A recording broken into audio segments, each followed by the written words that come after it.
Information discussed in this podcast may be sensitive in nature to some listeners. Listener discretion is advised.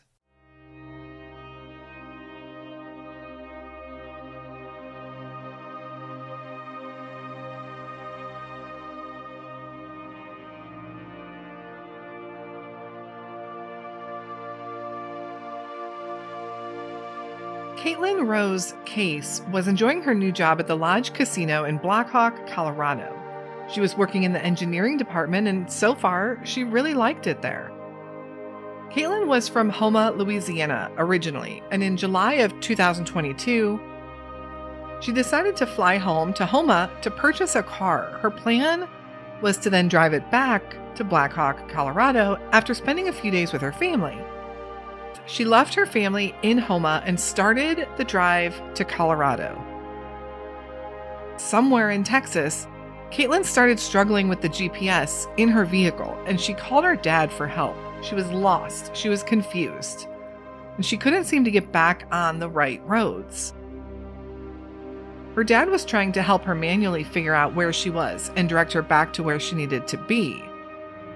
But around 5 p.m., the call dropped. The family tried all night to reach her and into the next day, but were unsuccessful. Knowing something was very wrong, they reported Caitlyn missing to the Houma Police Department in their hometown in Louisiana. The investigation would take many twists and turns, literally, but Caitlyn has not been seen or heard from since.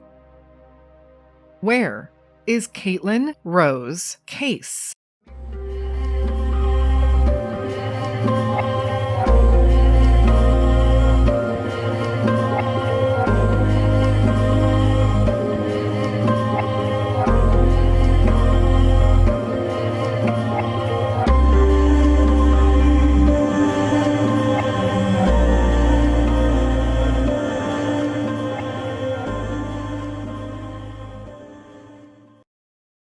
Hello, and welcome back to the Where Are They podcast and another very mystifying unsolved missing person case. This one being fairly recent, having happened in August of just last year, 2022. 33-year-old Caitlyn Case had a plan to road trip home to Colorado after buying a car in Houma, Louisiana. In 2022, 33-year-old Caitlyn Rose Case had recently moved to Colorado and had taken a job that she was loving, an engineer and maintenance position at the Lodge Casino in Black Hawk. Caitlyn was from Houma, Louisiana, and her parents and most of her family still resided there. We don't know much about Caitlyn's personal life, either growing up or as an adult. And this case does make us ask a lot of questions about that. It was said by Caitlyn's family on their webpage they set up for her that Caitlyn was super kind to everyone she met, and she was a very trusting person. On July 31st, 2022, Caitlyn took a flight from Colorado back to Houma, Louisiana. Her plan was to spend a few days with her family, which she did, purchase a car from someone she knew, and then drive that vehicle back to her home in Colorado. This vehicle was a black GMC Envoy. Caitlyn spent those few days with her family in Houma, and then she would begin the near 20-hour drive back to her home in Colorado.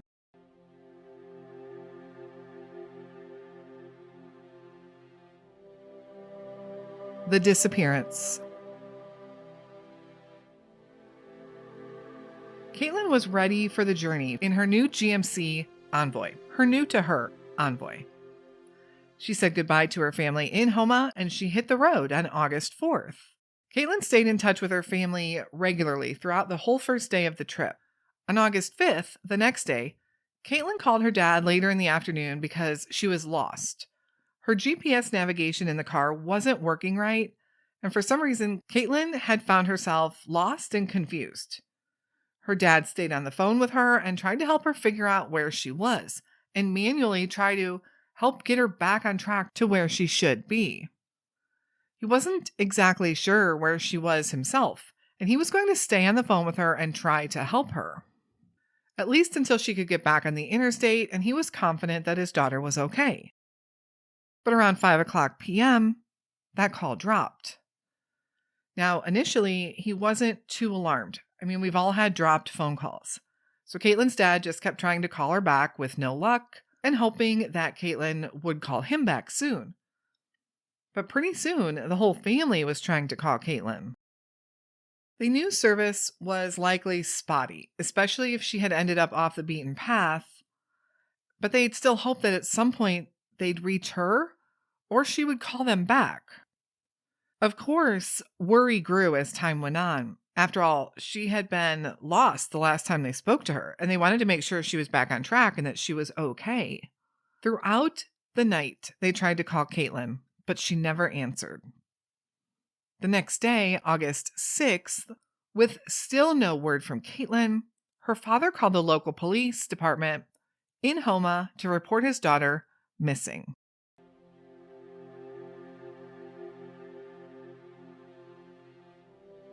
The search.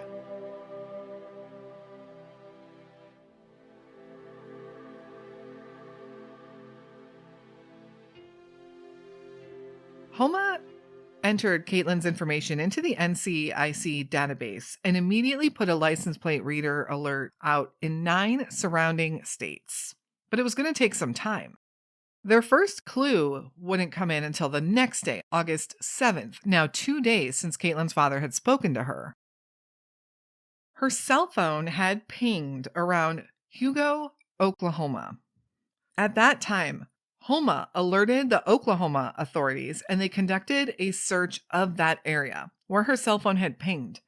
But there was no sign of Caitlyn or her GMC envoy anywhere in that area. The very next day, August 8th, Caitlyn's dad decided to drive up to Hugo himself and search for his daughter. After all, this is the last known place that her cell phone was. Hugo, Oklahoma is about 9 miles north of the Texas line. Does it make sense that she would be in Hugo, Oklahoma on her route home? Maybe. But as we'll soon see, evidence will have us questioning that as more clues roll in. So it's now been a few days and no one has heard from Caitlyn. No one. Her phone is either dead or turned off, and she is nowhere to be found. Investigators wait to see what they can find out via cell phone pings and license plate readers. Meanwhile, Caitlyn's family doesn't want to sit around and wait. On August 12th, now 1 week since Caitlyn had vanished, her brother, with the help of a Best Buy employee, are able to use the Find My Phone feature and pinpoint the exact coordinates of her phone. The brother calls their dad immediately, gives him this location. Her father calls it into the authorities there in Oklahoma and takes off for the spot to see what he can find. This phone was indicating it's there right now, so there was no time to waste. And when he arrives at that location, he notices a driveway with a gated entry.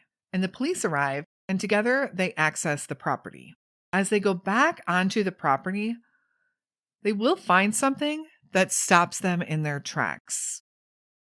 In front of them, on the banks of the Kiamichi River, is Caitlyn's black GMC Envoy. But it's in an alarming state. It's actually balanced between 2 small trees, just above a 75-foot cliff drop that goes down into the river. It looked like someone had attempted to push the vehicle over the edge down into the river, but these trees had stopped it from falling down. After a few hours, they were able to get the car back up on solid ground where they could search it, and a search of the car showed no signs of Caitlyn at all. But all of her personal belongings were still there, including both of her cell phones.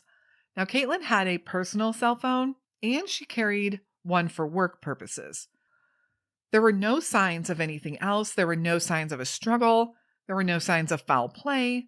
But obviously, the car was in a place that it shouldn't be. There's no reason for the car to be there and in that condition. The river below, the Kiamichi River, runs mostly north and south, ending at the Oklahoma and Texas border where it meets the Red River. Authorities have also said that this area of the river is pretty low as far as water levels, and it likely wouldn't have submerged the entire car. So, likely someone was just looking to dump it, maybe not fully hide it, or maybe they didn't expect anyone to come on the private property to find it. The question is, who put this car in that position, and why was it on this property? We can likely rule out some type of car accident as the car was located back on private property through a gated driveway entry. A relative of the property owners did have an account of what might have happened. She said that in the middle of the night on August 5th, now this is the same day Caitlyn had been talking to her dad and dropped the call. This woman said she saw two cars come speeding down that gated driveway and only one car returned back.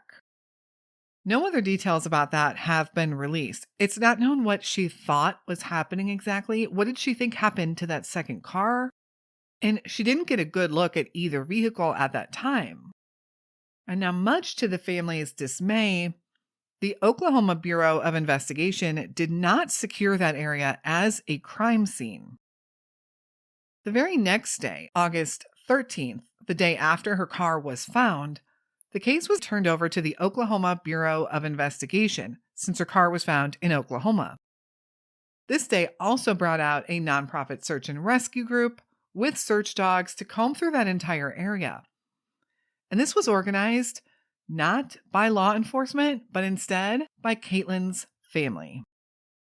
Sadly, the owner's son came forward and asked them to leave the property before they were done searching. And this is another interesting point. Not much more has been said about this either. I wonder why. If someone was missing and they wanted to search through my property, I'd gladly let them. Heck, I'd even help. But during the time that they were able to search on that property, nothing was found.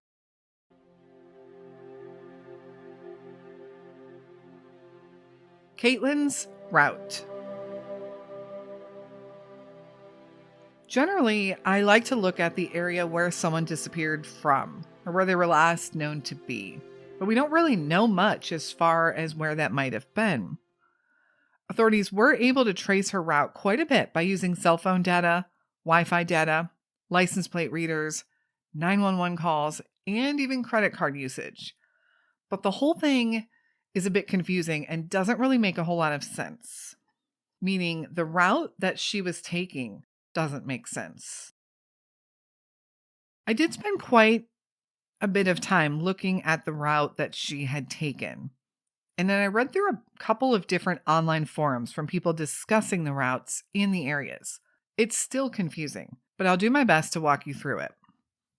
On August 5th at around 5 o'clock p.m., the call between Caitlyn and her father is dropped. This call was determined to have come from Caitlyn's phone 5 miles south of Bogota, Texas. Could this be a normal route to take from Louisiana to Colorado? Maybe. Bogota is in the northeast part of the state, very close to Louisiana, and early enough in her drive, she could have decided to go that way. Plus, we know that she was lost. At 6:10 p.m., just a little over an hour after she drops the call with her father, her Wi-Fi connects on a rural road southeast of Cunningham, Texas. Cunningham, Texas is 14 miles from Bogota. And according to Google Maps, it's about a 15-minute drive. It's not noted what her Wi-Fi connects to. And a Google Maps search of the area shows that it's extremely rural. So I think that's odd that it connects to Wi-Fi to anything. I generally like to walk the streets, if you will, in these areas using Google Maps, but they're so rural, it's not even mapped. Satellite imagery shows farmland, sporadic houses, farms, and ponds. That's about it. Had she been driving around lost for that hour and 10 minutes since she had spoke to her dad, only to end up 15 minutes west of where she was? The other interesting note about this is her phone likely stayed in that area for 49 minutes because it connected through that Wi-Fi one more time at 6:59 p.m. when it lost connection. A witness did come forward, someone who lived on that rural road, so that Caitlyn had pulled into his driveway and he had asked her if he could help her or what was wrong. She told him she was lost and she had made a wrong turn, and he said he gave her directions.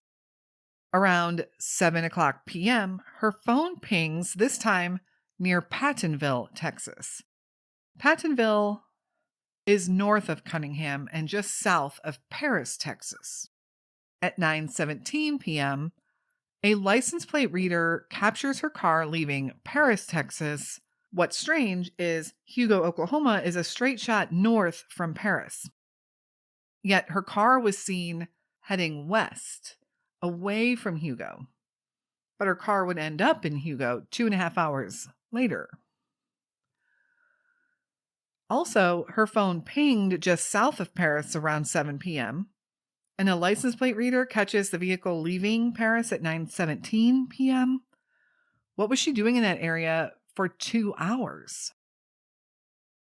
I also did find it really interesting that her family indicates there were a few 911 calls made. One in particular at 10:53 p.m., but this data hasn't been released. Family also states that the 911 operator didn't dispatch anyone at that time. Now, I don't know anything about these calls. Were they just calls that came from that area during the time Caitlyn was known to be in that area? Or did they actually come from her phone? Which is really strange, seeing as her family had been waiting for a call back that whole time. Until they give us more information on that, we really don't know. At 11:46 p.m., less than an hour later after that mysterious 911 call, her car enters the private property in Hugo, Oklahoma, where it would remain until it would be found a week later. Law enforcement did find CCTV footage of Caitlyn along this route, which they were able to find by using her bank records. They found timestamps of when she used her debit card at gas stations, and they were able to pull that surveillance footage. They did release one picture of Caitlyn at a gas station when they were asking the public for help. It really isn't that clear of a photo. It does look like she's alone. It doesn't look like anything is amiss. We really don't have a good angle to see if there's anyone in the car with her. Now, there's a lot of analysis on this route itself and if it made sense or not. Truthfully, I don't think we have enough information to focus on that. Did it make sense for her to be traveling these areas if she was going from Houma, Louisiana to Colorado? Maybe.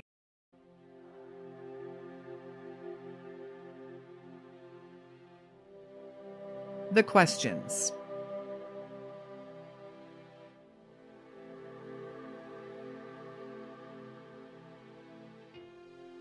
The questions. There are so many here. Where do I even begin?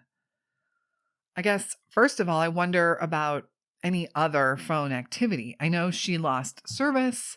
Was that on both phones? Remember, she had two, a personal and a work phone. Did they have different providers? Did law enforcement look through her call history, internet search activity, messenger apps? I wonder if she was talking to anyone else during that time, or if maybe she knew somebody in that area. And what about this private property that her car was found on? It was gated.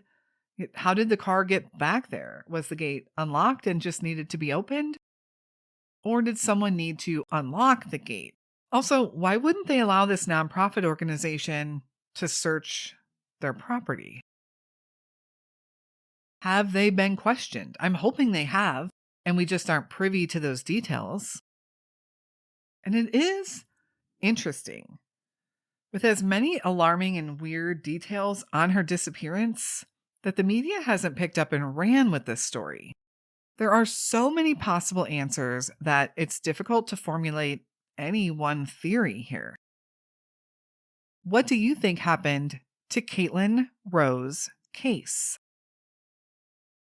Caitlyn is described as a Caucasian female, 5 foot 5 inches tall, and weighing around 140 pounds when she was last seen. She has brown hair and brown eyes.